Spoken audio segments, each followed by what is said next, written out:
সেই সময় তোমাদের অবস্থা কিরূপ হইবে?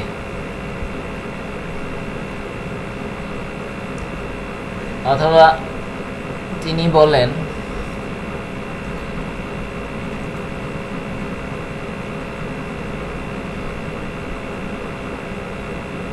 অচিরেই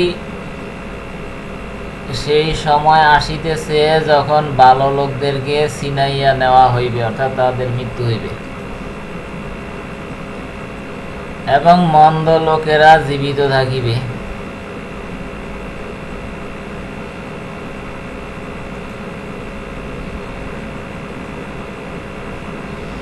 সেই সময় তাহারা তাহাদের আমানত ও অঙ্গীকার পূরণ করিবে না, বরং তাহারা দ্বিধা বিভক্ত হইয়া পড়িবে।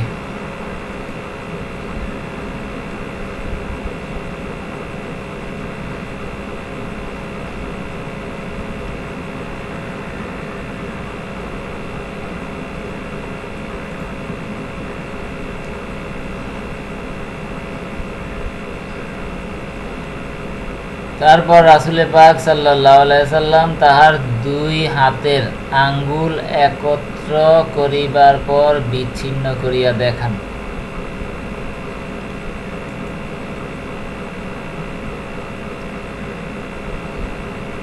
তখন সাহাবায়ে কেরামগণ বলিলেন,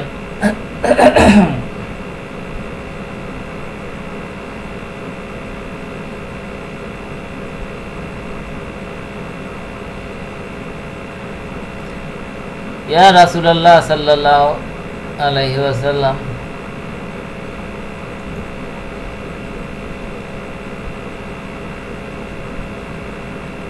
সেই সময় আমরা কি করিব?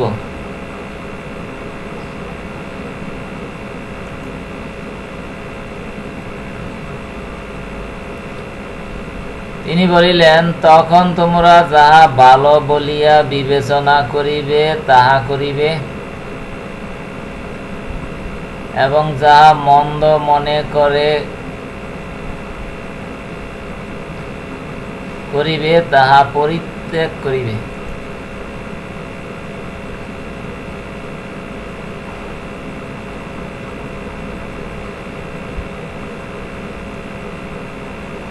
বিশেষত সেই সময় তোমরা সকলের চিন্তা না করিয়া নিজেদের ব্যাপারে বিশেষভাবে চিন্তা ভাবনা করিবে।